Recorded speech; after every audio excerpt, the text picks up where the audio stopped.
Hey, so this is a book we're gonna go over today. It's When I Was a Slave, Memoirs of the Slave Narrative Collection.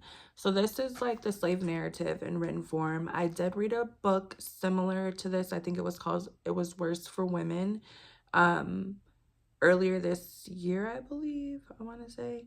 And when I did that book review, I didn't really like the book. I think I didn't appreciate it for what it was worth. This one, I don't know, like I'm in a different shift. Like I've been doing a lot of growing this year. And this one, and they were very similar as slave narratives. They're just in written form. So the other book wasn't worse or anything like that. But this one I did tend to enjoy more for some reason. Again, I think it's just a level of understanding that I have. The book just basically well, first of all, in the first slave narrative book that I read, it did mention that, it's a slave narratives. People went to go interview the former slaves, which of course were going to be white people interviewing them. So during that time frame, it does mention that some of the slaves may have been a little bit more afraid to tell the complete truth of what happened during slavery. And so I kept that in mind when reading this book as well.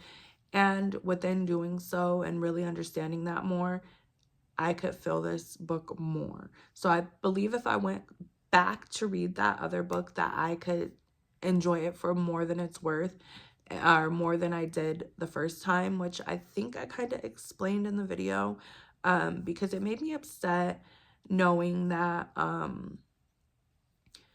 when these people are talking, they're talking so highly of their master and their missus, when how do you have a master and missus? Like that in itself is just horrible, I guess you can say. That's horrible or whatever.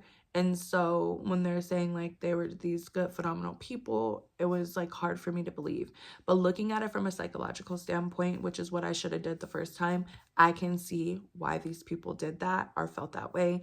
And I'm pretty sure like some slaves are, some slave owners were probably better than others, but at the end of the day, you're still holding people in bondage. They're slaves. They're not your equal. They're not your counterpart, like nothing like that. So you're not going to treat them the way that they should be treated. Within the both books, and especially this one, I can remember this one better. Obviously, I just read it. What was just floating by me? That's crazy. But anyways, so within that, it's just really sad. It's really, really heartbreaking. Sad to see people having to put themselves in this state of mind because of the trauma. And I just can't even flip and imagine how traumatic it was, having to go through life and at that point in time. We as people complain so much nowadays, and it's just like, look at how far we've come, and I'm so thankful to my ancestors for that. Like I would not be able to be here without them going through what they went through, and just learning the true history of like the slave trade and things like that. Like they don't really talk too much about the rebellions and how the slaves fought back. They always just want to make it seem like slaves were just, lying there like, okay, I'm a slave kind of thing, when that was like far from the truth. They did the best that they could, you know what I mean? And some people tried to flip the part of like being under the master's thumb as a way of survival. Like they're living in their trauma, they're in survival mode, doing what they have to do, and possibly believing that these people are good people, are, whatever, because they're in their trauma. So this was just really such a beautiful standpoint of seeing, for the best of what you can make it, what our ancestors went through.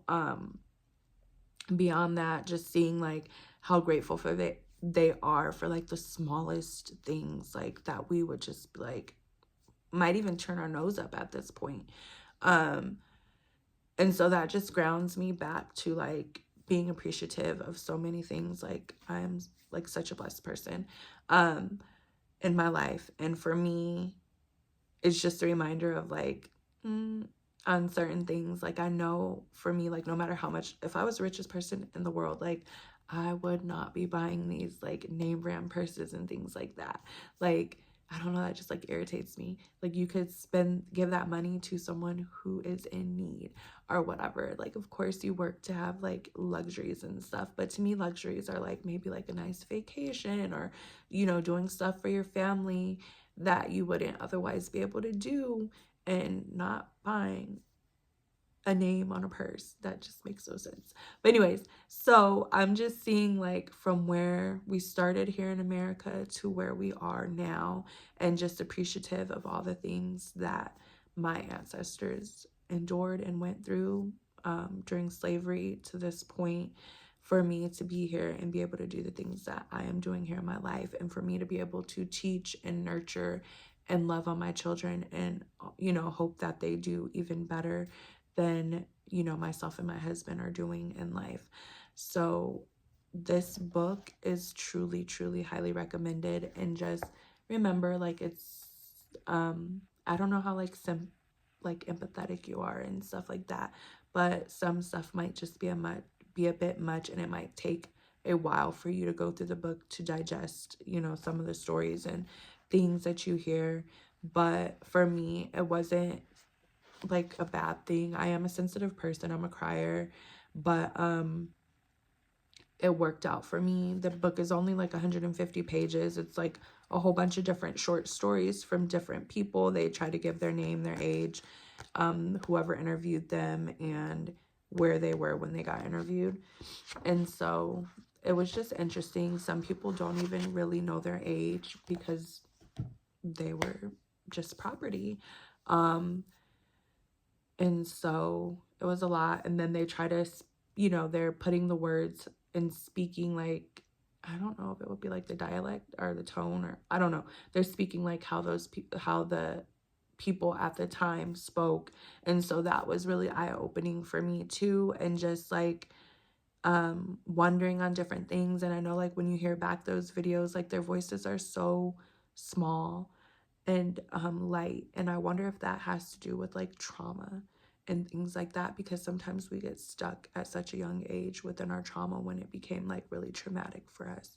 And so I wonder things like that, and I just wonder how much of this is true, as far as like their treatment, because there were several people in there who said that their masters treated them so good and that they didn't get treated like other slaves. And there were several who said their masters were like the devil himself, kind of thing. So I'm just like, you know, wondering where the truth is, and just trying to take it all in.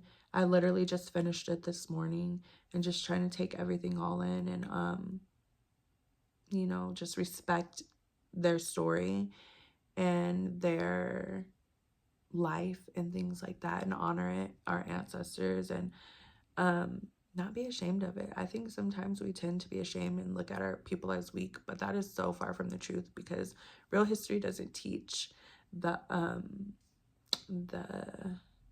narrative that we come from very strong people, and that we push forward and we do what we have to do, and we survive. We're here, whether someone jumped off the ship or died on the way, or, you know, died here. Like, they're still part of us. They're still our ancestor. They did what they needed to do to survive our, well, you know, maybe not survive, but to do, they did what they had to do.